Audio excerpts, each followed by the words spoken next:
संध्या काल में लगाया गया दीप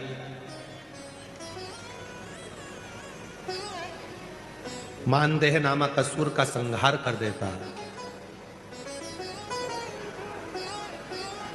प्रतिदिन एक नियम बनाकर रखना चाहिए कि रोज शाम के समय पर अपने घर में प्रदोष काल के समय पर एक दीप जरूर लगाना चाहिए।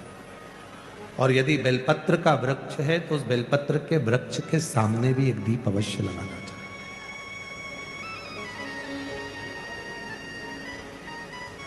6 महीने में, 3 महीने में, 2 महीने में, 1 महीने में ऐसा नियम बनाया करो कि मुझे बेलपत्र की पूजन करना।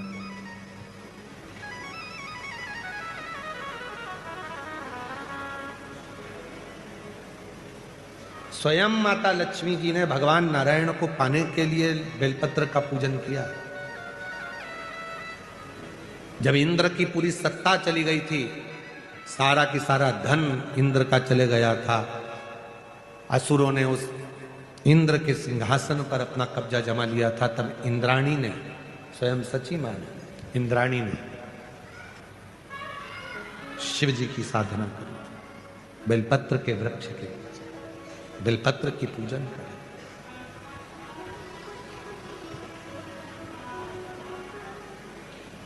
कभी दिल कर जाए तुम्हारा तो कभी महीने में, 1.5 महीने में, 2 महीने में बेलपत्र के पेड़ के नीचे जल लेकर बैठो। बेलपत्र के वृक्ष के नीचे दूध नहीं चढ़ाना, बेलपत्र के वृक्ष के नीचे दही नहीं चढ़ाना,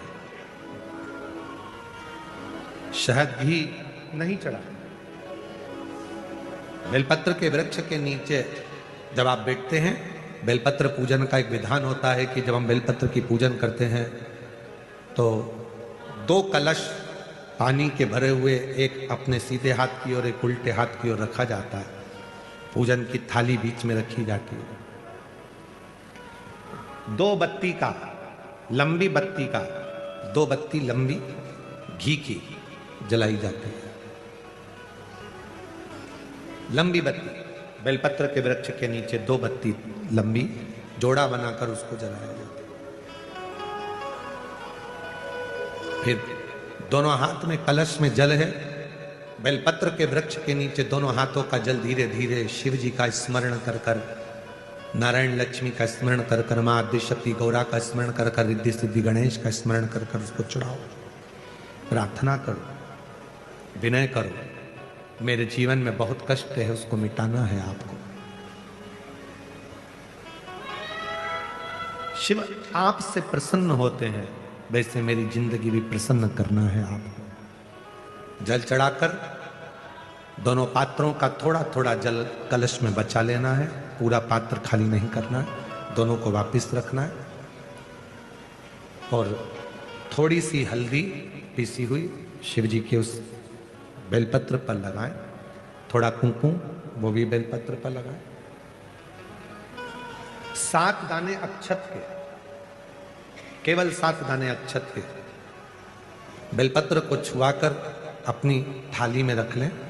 घर पर जब जाएं तो वो 7 दाने अक्षत के और बेलपत्र के वृक्ष में जो चढ़ा हुआ थोड़ा सा जल बचाकर लाए हो, वो घर में छींट कर 7 दाने पूरे घर में डालना प्रारंभ करें। महीने में, 2 महीने में, 3 महीने में एक बार करिए। जीवन में किसी के आगे हाथ फैलाने की जरूरत नहीं पड़ेगी। इतनी संपदा बाबा, इतनी संपदा। बेलपत्र की महत्वता को लोग जानते नहीं है। एक प्रदोष की महत्वता, एक बेलपत्र की महत्वता। अभी हमने पहले भी कहा, एक कथा प्रदोष काल की रह गई है। एक बार हम दिल्ली बाच रहे थे पर वो पूरी नहीं हो पाई क्योंकि पानी आ गया। हम प्रयास कर रहे हैं उस कथा को कुबेरेश्वर धाम पर, क्योंकि उसमें प्रदोष काल की कथा में टेंट नहीं लगता। वो प्रदोष काल की जो कथा होगी सीहोर कुबेरेश्वर धाम में, उसमें टेंट नहीं लगेगा, उसको खुले मैदान में बांचना पड़ता। आप और हम सब खुले मैदान में बैठकर प्रदोष काल में उस कथा को सुनेंगे और उसमें प्रदोष की महत्वता को जानेंगे।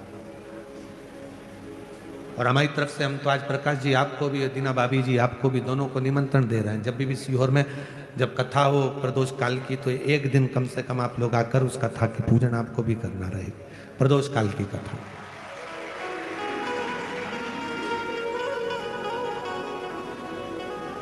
अभी तो नहीं है, पर जब भी तारीख निश्चित होगी, 1-2 साल में जब बाबा कृपा करेगा तब उसको रखेगा।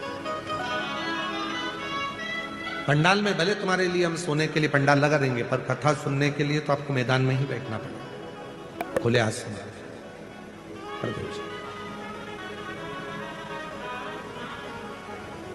शिव तत्व को जान, बेलपत्र की महत्वता को जिसने जान लिया, आज लोग बेलपत्र को जान रहे हैं कि बेलपत्र खाने से शुगर, बीपी, थायराइड जैसी बीमारियां भी ठीक हो जाती हैं। उस बेलपत्र की महत्वता को जान। और फिर निवेदन है, आपके शरीर में कष्ट है तो बेलपत्र का सेवन करो। रोज रोज बेलपत्र वैसे ही नहीं खाना। कई बार बेलपत्र खाने से मुंह में छार छार पना जाता है, कई बार मुख का स्वाद भी कम हो जाता है बेलपत्र खाने से। तो निवेदन है, रोज रोज ना खाइए, जब जरूरत है। और जरूरी नहीं कि आप 3 पत्ती यहां से जो बेलपत्र दी जाती है, 7 दिन तक जो रोज एक बेलपत्र दी जाती है, वो तो खाने के लिए दी जाती है। पर समापन के दिन की बेलपत्र तो खाने की नहीं रहती, उसको तो ले जाकर लोग लाल कपड़े में बांध अपने घर में रख देते हैं तिजोरी में। आखिरी दिन की बेलपत्र तो वैसे भी तिजोरी का भंडार के लिए होती है। तो जो बेलपत्र होती है, जरूरी नहीं कि तुम पूरी बेलपत्र खाओगे तो दवाई असर करेगी।